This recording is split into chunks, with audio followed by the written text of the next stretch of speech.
Hi అండి అందరికీ ఎలా ఉన్నారు? బాగున్నారా? అవును. పాము అంటే ఎవరికి భయం లేదో వాళ్ళు కామెంట్ సెక్షన్‌లో కామెంట్ చేయండి. అండ్ నాకైతే చాలా భయము. నేనైతే ఒప్పేసుకుంటున్నాను. భయము నేను డైరెక్ట్ ఇంతవరకు చూడలేదు. చూడాలనుకోవట్లేను కూడా. సో, ఇది ఏంటంటే పాము పెళ్ళంతా అయిపోయిన తర్వాత పాముని తీసుకొని మన ఇంటి ముందల నుంచి ఈ పెద్దావిడైతే వెళ్తుందనమాట. అటు వెళ్తూ మన ఇంటి ముందల అంటే పెళ్లి పందిరి చూసి లోపలికైతే వచ్చేసింది. అంటే డబ్బులు కానీ ఇంకేమైనా ఇస్తారేమో అన్న ఆశతో అట్లా పాముని తీసుకొని అయితే లోపలికొచ్చింది.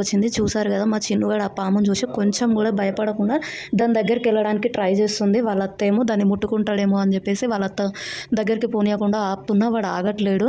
ఈ ముసలావిడ మాత్రం ఎంత ఈజీగా పొట్లకాయ పట్టుకుంది, అంత ఈజీగా పట్టుకుంది చేతిలో. నేను వీడియో చూస్తుంటేనే నాకు ఎలానో ఉంది. డైరెక్ట్ చూస్తే నేను ఆయనతో ఉండనేమో. సో, ఇంతకీ ఇది కూరలున్న పామా, లేని పామా అనేది కామెంట్ సెక్షన్‌లో చెప్పండి.